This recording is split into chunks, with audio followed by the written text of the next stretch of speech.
This feels like one of my biggest yet.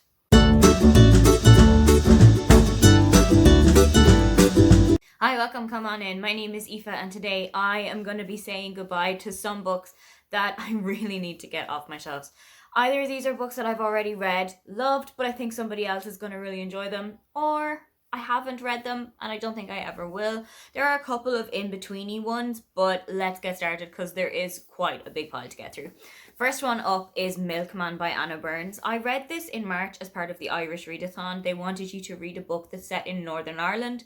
I don't think I enjoyed this as much as I was anticipating I would. It's a little bit confusing for me in that none of the characters are named, none of the settings are named.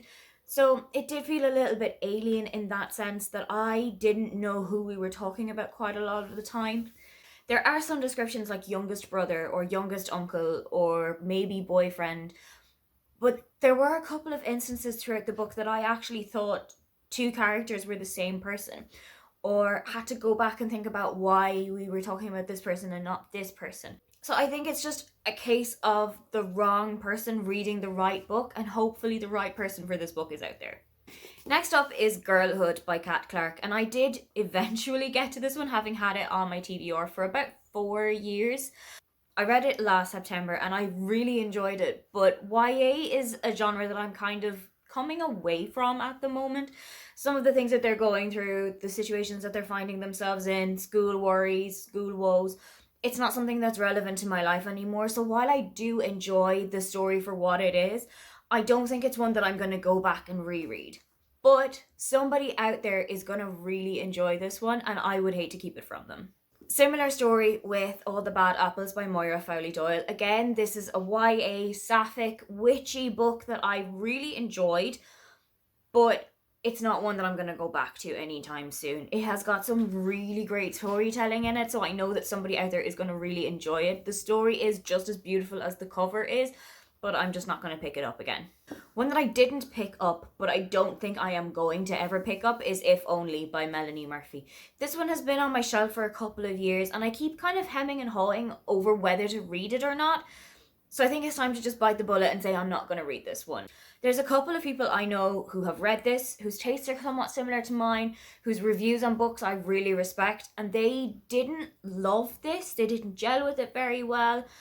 So I think I'm going to have to take their words into account here. Next is Angels by Marion Keyes. I love Marion, but I did struggle with this one. I first read it back in May of last year, and I thought it was just a different situation. I thought it was just the right book at the wrong time. But when I picked this one up again at the start of this year, I enjoyed it, but it definitely isn't my favourite Marion Keyes book. It's one of the Walsh Sisters series, and I think I'm kind of okay with not having the full set of them if I know that this is a book I'm not really going to return to. If I do ever want to go back to it though, I can just read the audiobook on Scribd. I could look for a book of it in my library. There are other ways that if I do want to go back to Maggie's story, I can pick it back up again. Next up is 10 Rules for Faking It by Sophie Sullivan. And if you've seen my blind date with a book blog, you'll know the reason why this is going off my shelves. I really did not gel with this, even though it had so many things in books that I genuinely love reading. There were also a couple of things that appear in books that don't really gel well with me. Next up is The Tourist Attraction by Sarah Morgenthaler. I think again this is just another book of the wrong book finding the wrong person. It seemed like something that I would absolutely love. It's got Luke Danes and Lorelai Gilmore vibes, which I absolutely adore, but I think I had it in my head that this book was going to be a little bit steamier than it was. So I think that was something that I played myself on there. But also there were a couple of instances where I didn't really love Zoe as a character. And when you're a hugely character-driven reader like I am, connecting with characters is a big thing.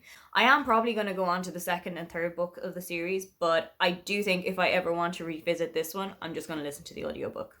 Next is Why I'm No Longer Talking to White People About Race by Rennie Ado Lodge. This one I learned so much from. I have definitely taken a lot of it into account and it has really resonated with me. But I also think that somebody out there might need to take the lessons that this book has into account as well. So I think it's something that I need to set into the world. I need to set out there and somebody else can take lessons from it as well. Next is Spoiler Alert by Olivia Dade. And I don't know what it was that didn't work with this for me, but this did not work for me. I think it was a little bit too heavy on the Game of Thrones leaning, and that really didn't work with me because I'm not a big Game of Thrones reader. I'm not a big Game of Thrones viewer. I've never seen an episode. I've never read any of the books because fantasy is not generally a vibe that I go for. When this book leaned on that quite heavily, I found it a little bit difficult to connect with.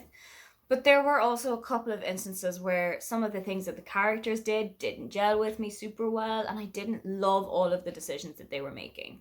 Next is One Last Stop by Casey McQuiston, and I gave this 3 stars. I read this as a buddy read with Sam from Griff Reads, and she enjoyed it so much more than I did. I think I just found it a little bit flat.